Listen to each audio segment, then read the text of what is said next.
how do I define respect? It's a mutual, it's like someone seeing my power and be like, okay, you got that. And in the masculine feminine source, like my power in certain areas are way greater than hers and vice versa. So it can be a mutual respect of like, hey, like I recognize the power within you and it's her recognition of my power and or my gifts, my genius, my who I am, who I'm showing up as. So respect ultimately is an acknowledgement of who you are and like what your essence is, what essence you're putting out there. Welcome to Create Love with Carrie Margaret. I'm here to help you find and create the story of you, your authenticity, your love, your life. We live in a shifting culture where men and women don't know how to act, to find authentic self-expression, connection, and love.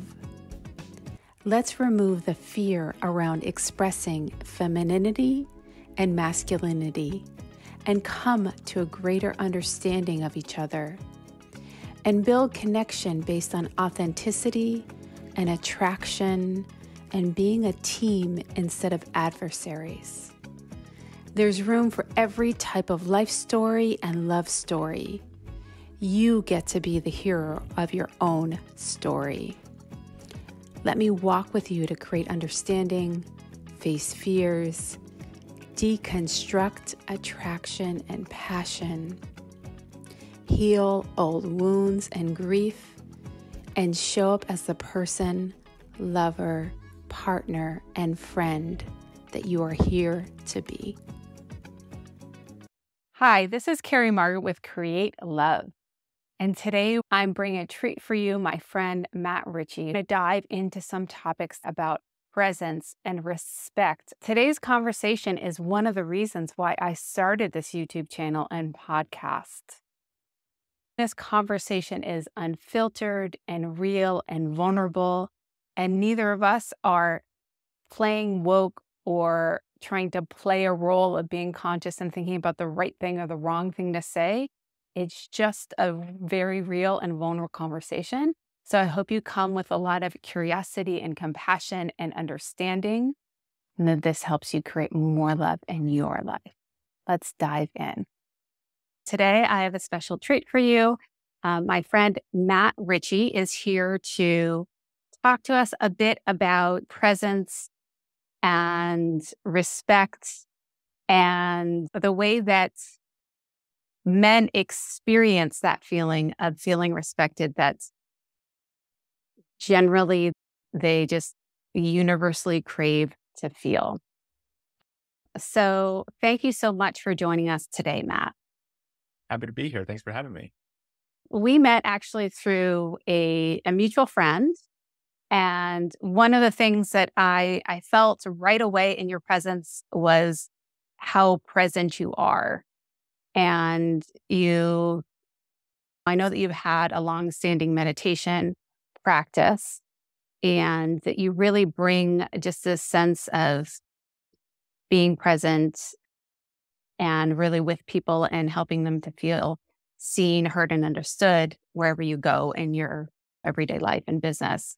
And so I really wanted to talk to you about, well, just a little bit of, first of all, about your journey of getting there, of different things that helped you find that level of presence.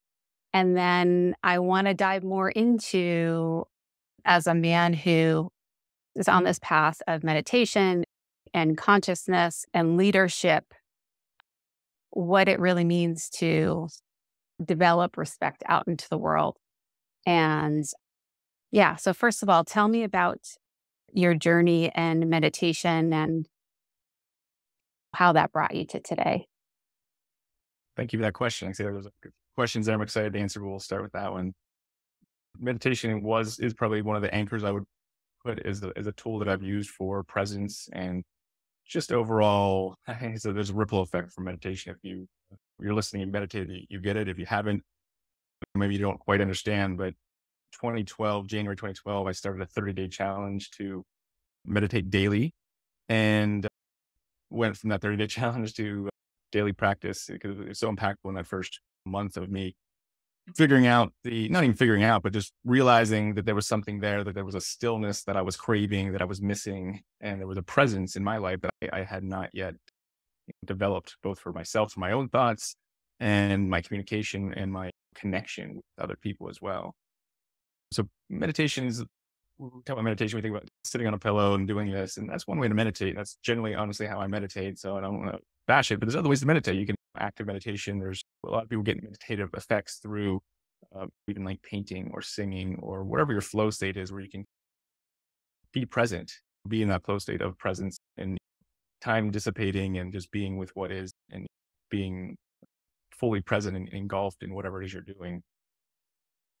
But in order to get there, obviously there's ways to get into that flow state from skills you practice, whatever. But in order to be applying these things in a real, day to day, moment to moment, situational, whatever, it just takes practice. And meditation is the off court practice that you get to bring on court into my day to day life. So for me, that meditation is non-negotiable. I minimally do 5 minutes a day. I have 2 young kids that are 5 and 2 businesses and lots to do. So I minimally get 5 minutes. And then on those days I only get 5 minutes, maybe I take a couple, even just 30 seconds before we jumped and hit live here. We did a presencing exercise. Thank you for that. Just to do that, to get dropped into the present moment. Sometimes we get taken out of the present moment, myself included. We get taken out of the present moment with emotions, with worry, with fear, with things that are happening not now, whether it be past or future.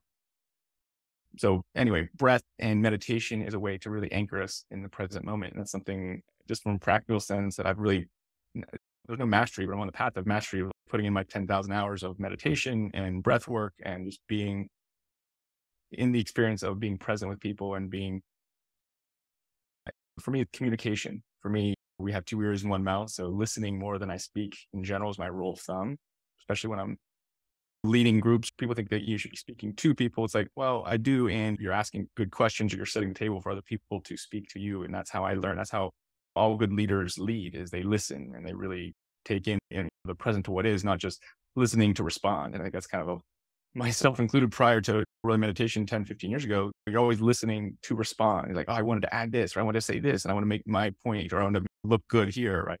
And you're not really being present. You're not really listening. And you're listening, but you're not really listening. When you're listening to respond, you're not fully there. You're already creating the future, right?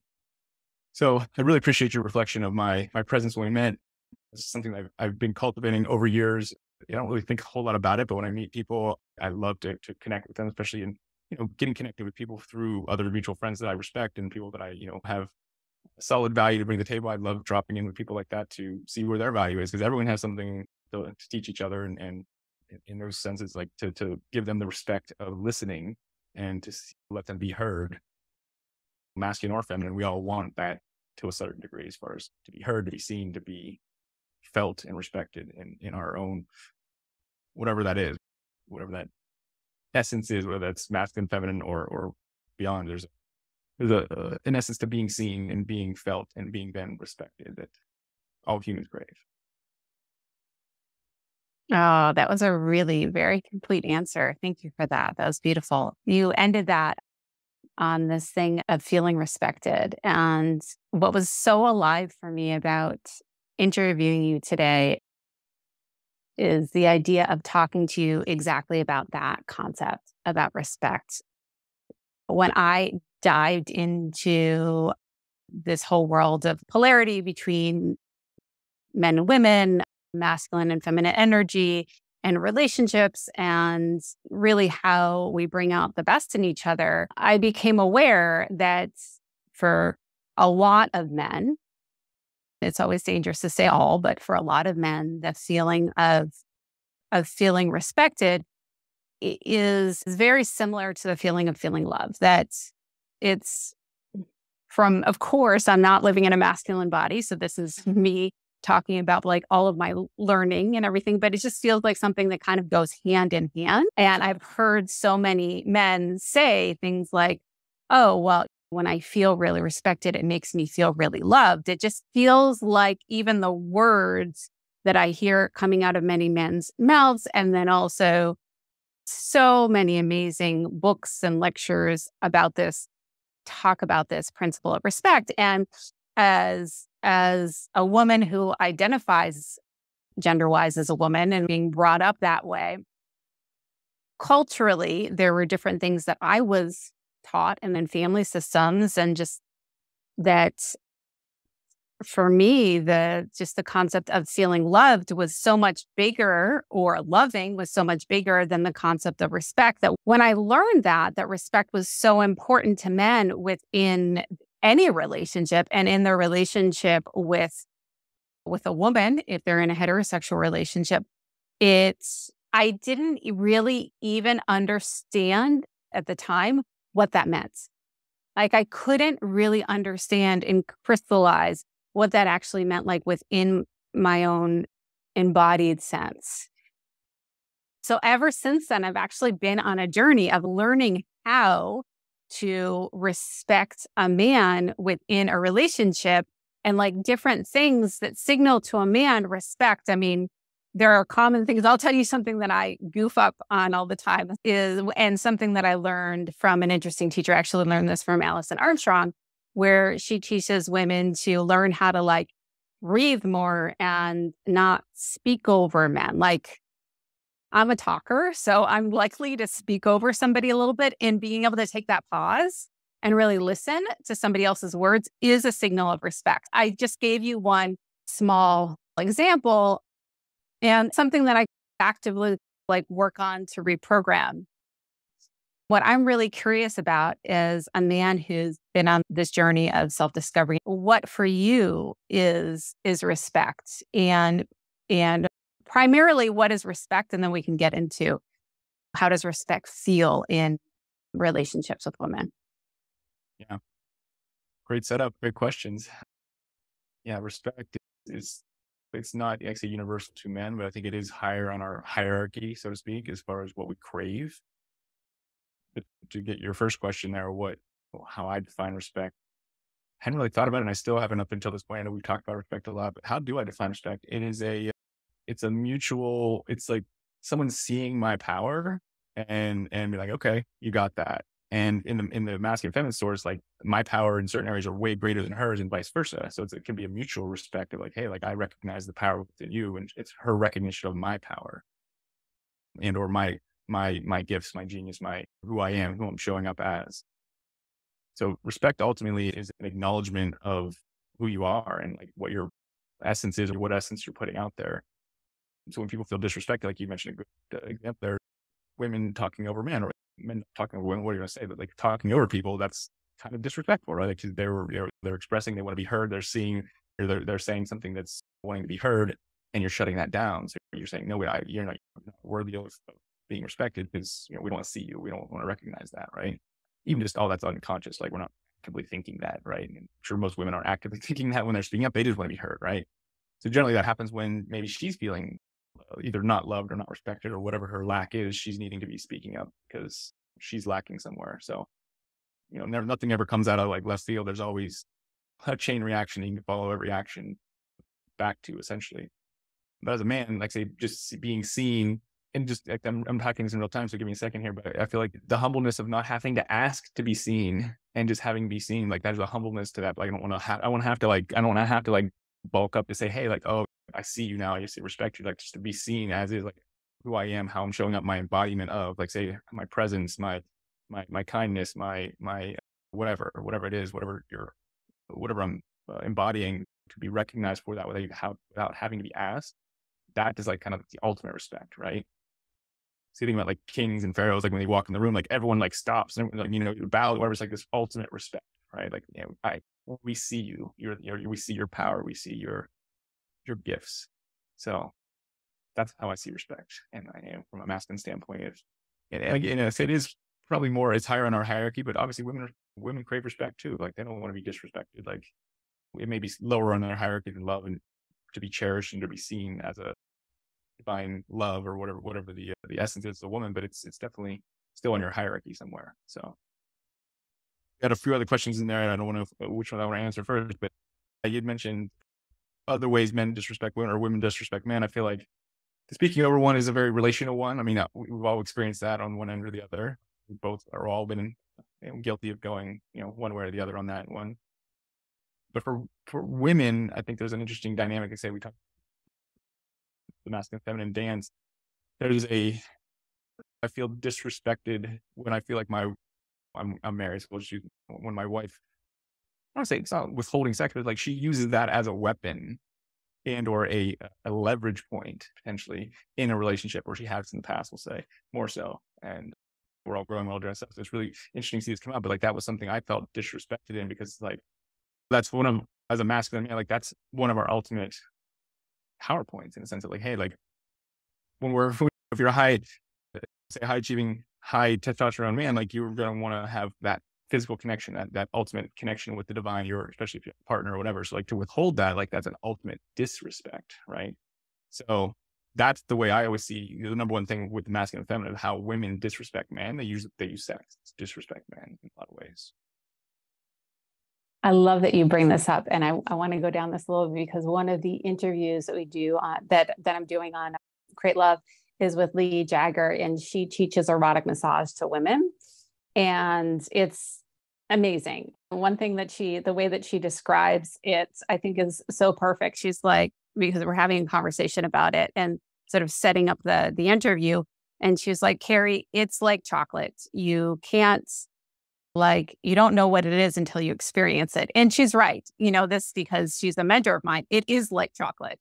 There is no way that you could possibly describe what this experience is and without experiencing it. And one of the things that we dive into in this interview, and to be honest, I'm not sure which interview will be released first. So they'll probably actually be back to back, yours and Lee's. And one of the things that we dive into here in that interview and really explain to women is like how much that physical connection in intimacy and sex. And I broaden the conversation with Lee in terms of what sex is, because one of the beautiful things about erotic massage is that it is something that can be part of a play session that, like includes like full penetration, or it could be another play session and it can kind of be its own thing. Sure. So it's like a beautiful thing for women to learn and to be able to experience and help their man feel loved and adored. And one of the things that we really get into, the two of us, and talk to, we're also friends that talk about a lot, is that it is hard for women to really understand how that sort of like stopping that physical connection for a period of time could feel like disrespect, or could feel like the man isn't feeling loved, or any of those things. Because from a general kind of female perspective, while it's complicated to talk about all women, it's very common that women connect the emotional connection and then the state of their own nervous system with intimacy. So it can be like if the emotional connection with their partner is off and there's something that needs to be connected in terms of communication, then it's just like naturally a woman might not go to physical intimacy because it's almost like she's not feeling ready, because that there is this part of the emotional connection, the communication is off. And so she's not naturally feeling that impulse.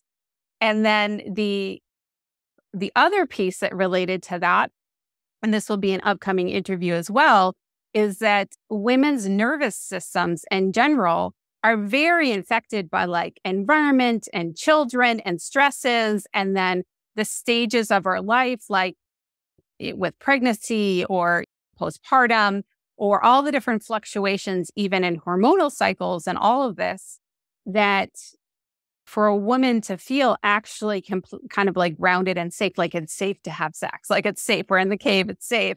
There has to be a level of nervous system regulation and safety that could even throw a woman off from the stresses in her life that have nothing to do with her marriage.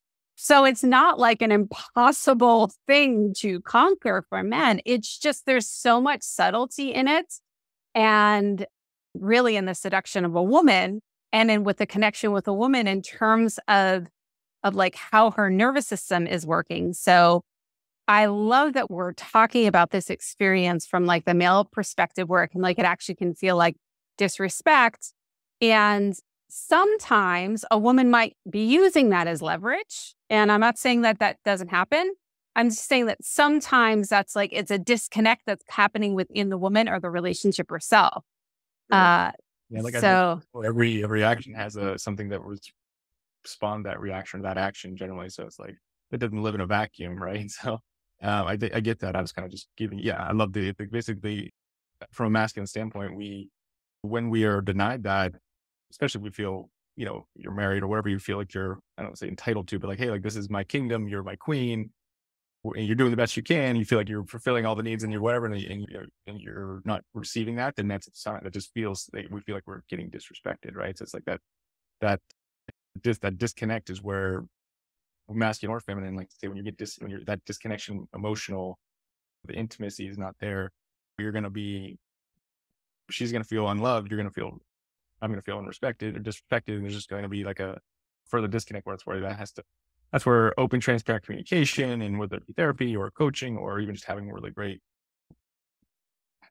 as kid out SOPs, standard operating procedures for your marriage or for your relationship, knowing that when this happens, we do X and we have and we break or we do whatever and we talk through it or whatever your procedure is, like having that is crucial to moving forward and growing together as a partnership of the couple. I love that. I love that so much. And I love the, like what you're talking about, the solution to these things, because I do think that in general, and I've definitely had this embodied experience myself where in general, when we can get in a particular type of flow, it is actually that like feminine energy can really feed masculine energy and masculine energy can feed feminine energy. And then there's this synergy and kind of this upward spiral. Yeah, it can either be very magnetic or very repulsing, right? So that's like where you're not attuned, or if you're not even not attuned, but yeah, if you're not speaking their love language, that's why the love languages book's important. That's why it's important to really get to know everyone's unique, even though we're all human, we're all masculine, male, female, whatever, or we all have our unique desires, unique ways of communicating, connecting. Like say, I don't know, what's your main love language? I'm curious. Oh, mine is physical touch, and it used to be quality time, but I think quality time actually has, it's not quantity time, it's actually present. So it I What don't is quality time? Isn't that what it is? Quality time, right? It's like is the quality presence. time, like connecting time with your partner, with that person. Yeah. Yeah, so Those are my presence. top So two as well, by the way. presence. Physical Yeah. touch. That's probably pretty common for men. Physical touch Yeah. being one. Yeah. Quality time is definitely number two. Yeah. Acts of service. That's, I mean, I know like it's great. Yeah. Everyone acts of service to a certain degree. No one wants to do it all Yeah. alone. But like the words of affirmation and the gifts for me are pretty low. The words of affirmation Yeah. are important to a certain degree, but gifts as a man, like I feel like it's like almost that's not even on my register. It's cool to have something, right? Well, Mhm. like give me something. I get that, but like on my registry scale, like say very low compared to what other things she could do that would be much less Mhm. expensive or much whatever. Mhm. Yeah, mine are all kind of high. It's funny, there's only like a point difference, but the highest is physical touch, like by like 2 points. And then I like calling it presence more than quality time because that's really what it is for me. Yeah, yeah. Sounds like taking my own spin on it. Mhm. And so, and related to that, as somebody whose opinion I really respect, what do you think are other ways that men feel disrespected in relationships or really feel respected? Well, like I say, having just thought about this question today, really unpacking it, I know we've talked about it, and I'm able to come off cuff. The polarity, I think, is the bigger one for me with with sex being kind of like the core of that polarity. But I think really all they all boil down to a similar thing. Like you're not feeling like that person's recognizing you. So like say it could be someone talking over you. It could be like say it depends on your love language. It could be someone like say if she didn't do her dishes or didn't do whatever, and like just left the kitchen mess. I'd be like, uh, I'd feel disrespect. Like you want me to do that? Like it depends on what your love language is. That disrespect can come across a lot of different ways, right? So that's why me being physical touch and being, we'll just say high drive, high testosterone. Like for me, physical touch and or that connection, that intimacy with my partner, with my feminine is like crucial. That's not like say every day is whatever, but it's like, hey, like we be to be in that, even just it doesn't have to be sex. Like say it can be touch, can be just cuddling, whatever, right? It's really having that energy, that energy of connection. So it depends on the man and what they really thrive or what they really are craving. Like say certain men maybe really need to hear certain words and women or their partner not telling them certain things. Oh, you look good today, or I appreciate you for caring for our family. That might really take off the edge for certain men because they won't need to hear that from time to time. I personally, like say words of affirmation are pretty low for me. I don't need that from my partner. I think I need that in other places with my business partners, more of a communication thing. But from her, like I don't need her to tell me I'm doing a good job. I want her to show me, like say, hey, like I love you, way we show up for our family, whatever, and like here, like let's connect or whatever. That for me is my highest love language. I think for disrespect for men, it really varies, depends on what they really crave and what their ultimate, I don't want to say goal, because it's not goal, but like what their ultimate communication style is with their partner or with feminine. So I just give a couple, whatever, but like so for me, it definitely comes back to the connection and sex and like the physical touch, and to be felt disrespected for me, like that's my ultimate number one. So Mm. And what are your thoughts about that in terms of respect in different roles? Because all roles and all relationships are going to be different. Like there's going to be different priorities and all of the things. And so what are your thoughts in terms of men and women respecting each other and having that clarity of like communication of like, what role are you going to do? Each of them.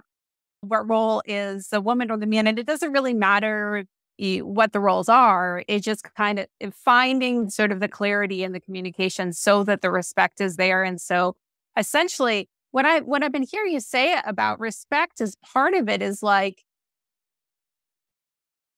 my understanding is like almost part of it is like integrity. Like if I tell you that I'm going to do this thing, then I'm going to do it. Like my integrity with you. There's internal integrity. And then there's the integrity like within the word of the relationship. So like I tell you I'm going to do something and I do it. yeah, I hadn't even, I love that. So I hadn't even thought about that. And we'll be talking my, relationship brain, whatever. But like when I think business, we talk about integrity all the time in our business and stuff. Like that's the number one thing that gets my respect in business. And of course that translates into my intimate relationships as well. So 100%, like when you're in integrity, when you say, like say, when you say you're going to do something, you do it, you follow through. It's not even just saying, doing what you're going to say, but it's the way in which you do it, right? Like to have high integrity. Like if you say you're going to do something, you don't really want to do it. And then you either lag or don't do it as good as you, whatever, like that feels, it's out of integrity because you weren't in integrity when you said you wanted to do it. So the whole thing was out of integrity. If that makes sense to you. Like being in integrity to saying no to what you don't really want to do, that's even more or as important in the relationship. So the point of that is saying, like, if I say something that, or she asked me to do something and I just say, yes, I'm going to do it, and it's out of integrity for me for whatever reason, that's a sign of disrespect on either way, on either street for me. So for me, yeah, being in integrity, both with ourselves, like you mentioned, in your hell yes or hell no, and then being in integrity with your partner as far as showing up and following through with whatever it is you're committed to.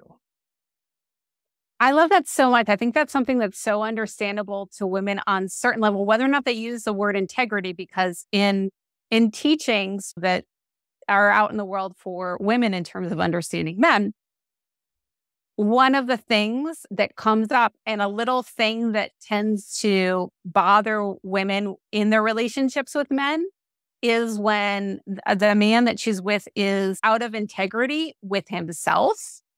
And then out of integrity with her, with little things like there is this kind of this ridiculous scenario of like men taking out the trash, which is, I can understand where it comes from. I've never been in a relationship where it was like the man's job to take out the trash and I couldn't touch the trash. So it's not an example that like really rings home and true to me at all. And it is like all over sort of the relationship space and talking about relationship issues between men and women, because one of the things that comes up all the time is like when a woman asks a man to take out the trash and then he forgets and he doesn't do it, and that like how much it bugs her. And the thing about it is the underlying principle of it is that like he said he was going to do it and he didn't do it. It's not the actual trash. Totally. I think there's an attraction for sure from women of men who are in integrity with themselves and are like say not bullshitting and being full authenticity, whatever you want to call it, integrity.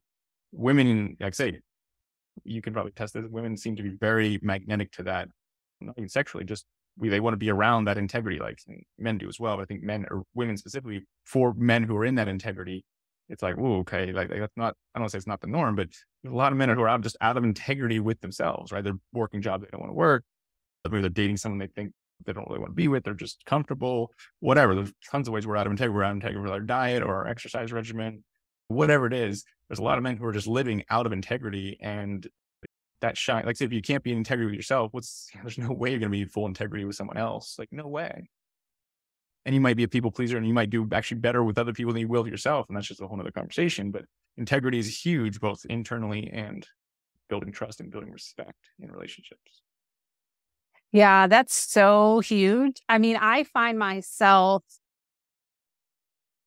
it feels like a little bit of a vulnerable share, but one of the things that I've committed to do with myself is just be as authentic and real as I can in this process of putting the podcast and the YouTube channel out in the world, so that it really helps people and I really reach people, and I'm not trying to hide and be a certain version of myself. And so I'll put out the example, and one of the things that I do actually find is I usually have at least one or multiple men in my life on the level of like business or friendship that I find incredibly compelling, that I want to lead me.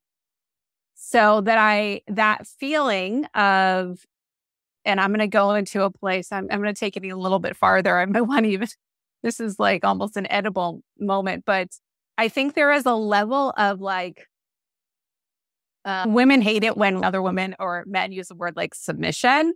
Like there's something about it that feels very charged for a lot of women, but there's a level of like, it's not quite submission. It's more like relaxation, like gentleness. Oh, okay. I can relax into my body.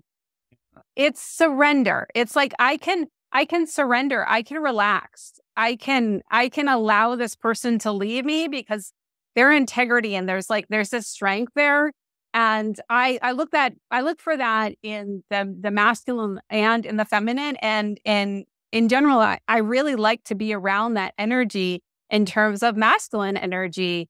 I have a lot of male friends, and with different leadership in business, and I'm not saying women can be amazing leaders as well. I'm just saying that there is something amazingly attractive, and not in a sexual sense, but attractive in this almost kind of primitive sense of like, oh yeah, this like I can just relax. I can just kind of submit to this moment and surrender to this moment. My nervous system is relaxed, and this person's in integrity, and their leadership I can follow. And like I said, I enjoy that. I mean, a great example of that in an integrated person in the business world is like Ray Forleo is very like, she's a lot of integrity. Like I can kind of relax underneath her leadership. And because she has all the softness of like a woman, she has that particular feel to it. And I also really enjoy that masculine feel of like, oh, I can follow this leader. So yeah, if there is a definite, almost primal appeal. I think you boil it down. I hate to say chromosomes, DNA, but like people who, if you're a female, whatever, there's a certain natural, you're receiving. The feminine is receiving. The masculine is penetrating, right? That's just a breakdown. So like in your natural essence, you want to be, I don't want to say taken care of, but you want to know that everything, you have a provider, right? The masculine provides, right? The feminine nourishes and creates the space almost for masculine to provide, right? Both in a physical womb space for children, but also just in a home and whatever. So the natural energy of the feminine is to you just said it, relax and provide, right? It's to be open and to receive the masculine, essentially. And of course, that's not in all. This is a very stark example, but like and women lead, and this is not to say that women can't be great leaders and or aren't great leaders. Matter of fact, many women are even better leaders than a lot of men because they're able to integrate. They see the good examples of good masculine leadership, and they're able to be the feminine contrary, the balance to that to a certain degree. Mm-hmm. So just boiling it down though, the natural essence of a man is to provide, is to go forth, the woman is to kind of surrender and let that man lead, and just, that's not follow, but it's like to be surrendered to, knowing that he's providing and he's like the leader of that the one response. But you say about surrender and relaxation, you almost feel like I can relax in my responsibilities. The responsibilities that I'm leading is kind of, it's masculine energy, right? So the feminine, you have to like get up into that energy. It's not your natural energy. That's not to say you can't do it or you shouldn't do it or whatever, but it's just not your natural energy, right? Yeah. And I would, for me, in terms of relationship, I love this idea of like best friends and we're equals and we're partners in life and we're both sharing this vision and moving towards it. And the idea of being able to just like surrender a little bit and let the man just like take that little bit of the edge in the leadership and like, yeah, you take care of these decisions or related to us Take out the trash. because I don't like, I don't want to. I want to be the equal, but just slightly kind of the equal while I'm being like slightly led, it's People, the thing that hit hard for me a long time with someone that you really described this way, it's like a dance. Like someone has to lead in the dance. You're dancing with someone has to lead. You can't both be leading. It doesn't work. Like it's just not the way. You can't dance that way. Someone has to lead, even just a little bit of a head, right? So that's the natural essence of the man is to lead. The woman is to surrender to that lead. yeah. Yeah.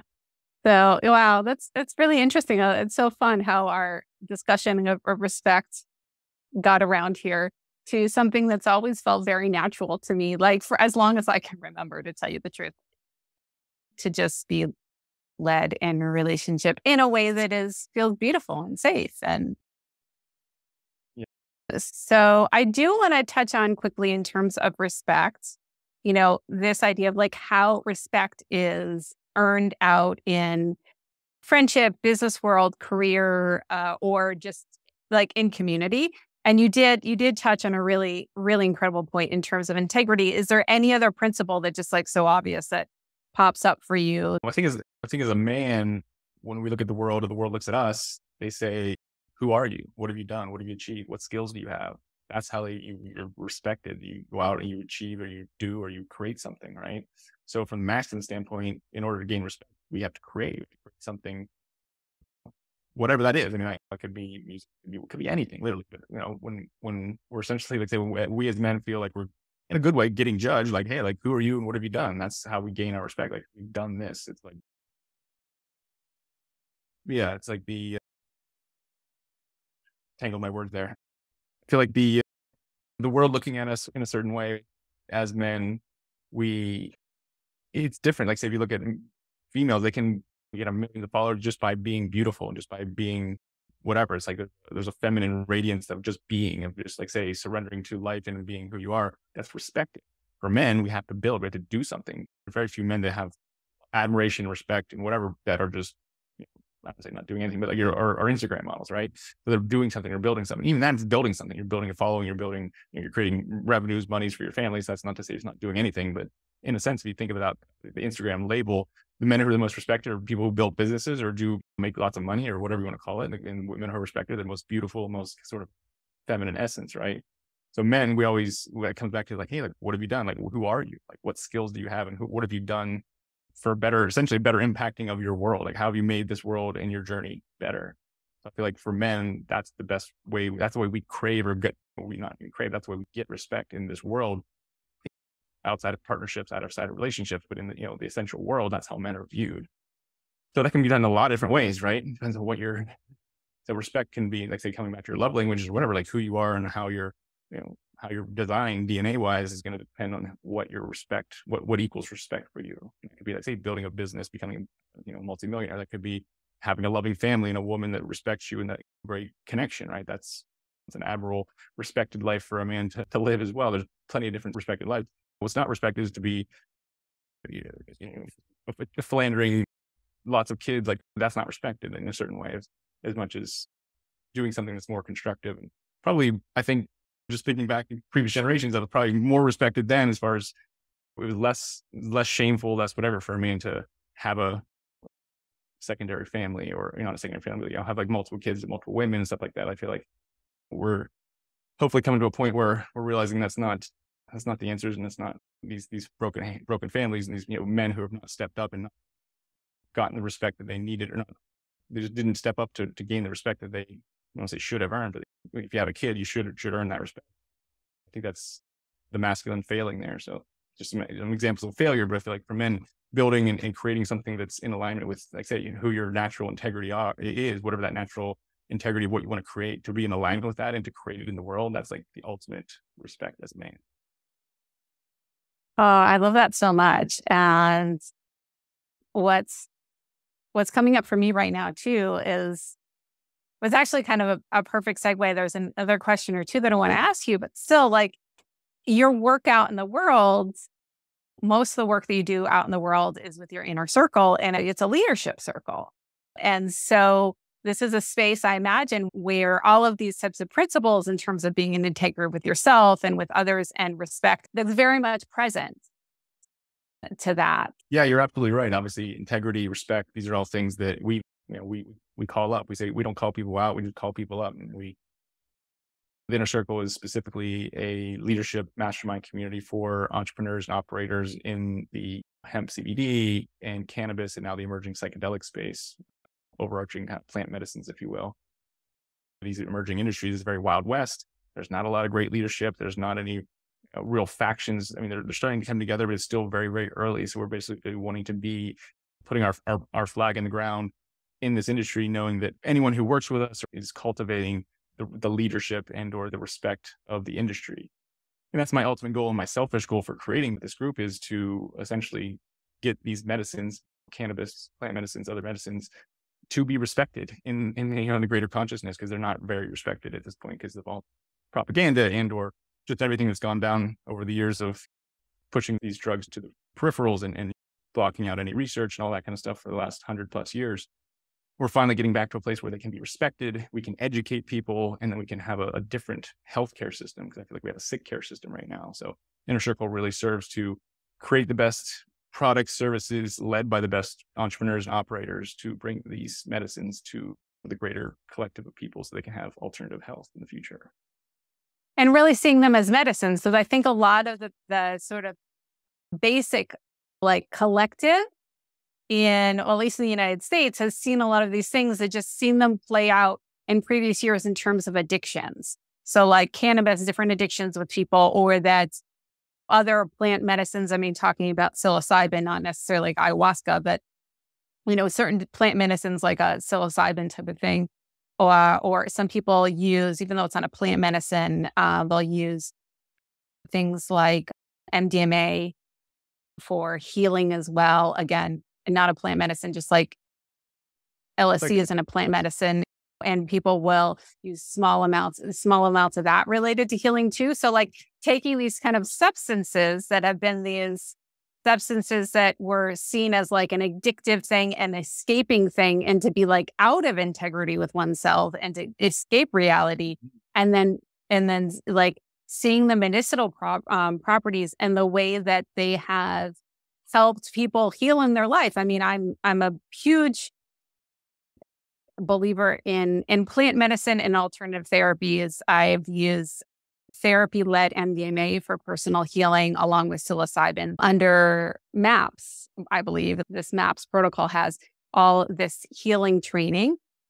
And yeah, so I personally benefit from it. I really just want to iterate on the top of what you said. Thank you for all that. It is medicine, and it can be disrespected and used, or has been used and disrespected in the past.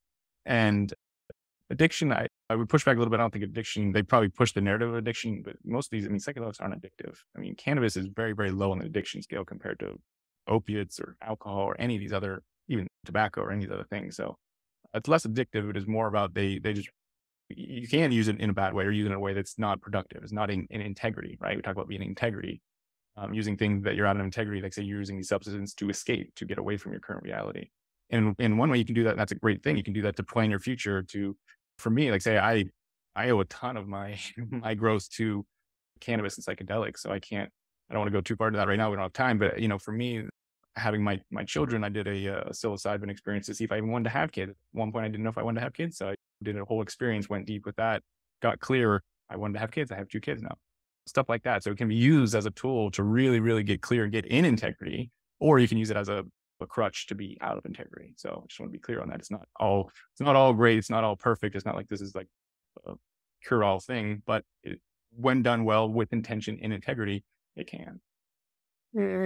Thank you for sharing that. And for Our listeners who want to know they want to know more about you in your world and connect with you and learn more about the inner circle, what is the best way to connect with you or to follow you? If you want to learn more about it, you can go to innercircle.biz. That's like, say, it's a B2B community. You can check out more what we're doing there, or there'll be links in the below here. You said so. Twitter, we got off the meta platforms because they don't really like our talking about these things. So we don't really get on Instagram and Facebook anymore, but Twitter and LinkedIn is still very positive. So you can put those links below. And if anyone wants to email me directly, matt@innercircle.biz. Okay. Thank you so much. And I like to tie up every interview by asking this question: what is great love for you? And maybe today too, it's great respect. What is great love for you? Great question. Because great love, when I think of that as like the ultimate, like everything, in the sense of we can have love in like, say, can be loved by our partner. We can have love from our business partners. We can have love from our community of people, our family, or people like that. So like to have everything. I think of great love. I think of like I want to say universal, like have all my areas be filled with love. So working with people that I love to work with, check. Working or having a partner that I love and cherish that we're growing together, check. Having a family that I've healed and integrated and done a lot of work with and love them more than ever and can communicate like I've never have, check. For me, like ultimate love or the great love is like really feeling like I can look at all of the areas of my life and like my cup's essentially running over, right? Like I feel like I'm loved from all angles. And that for me feels just, especially as a man, I say it's sort of respect because you're earning, but love, especially from a family and or a partnership. Of course, she wants me to earn and to get the respect that way. But in general, we want to have that love. Like we want to have that connection. So for me, it's like connection. Like great love is like being fully connected to myself and being integrity there, and then connected to all the areas in which I'm participating in life and feeling like I have love and abundance in those areas. Mhm. Thank you so much. Well, Matt, I appreciate you so much. You bring so much to every room with your presence, and I could go a little bit deeper into that, but Yvette, I know that we have to tie up. Yeah, I really appreciate you. Thanks for coming. My pleasure. I really had a lot of fun. Thank you for taking me on some new thought patterns I haven't really dived into. And like I said, I'm always learning. So appreciate it. Yeah. Yeah. So thank you so much for joining us at Create Love, and sending you so much love.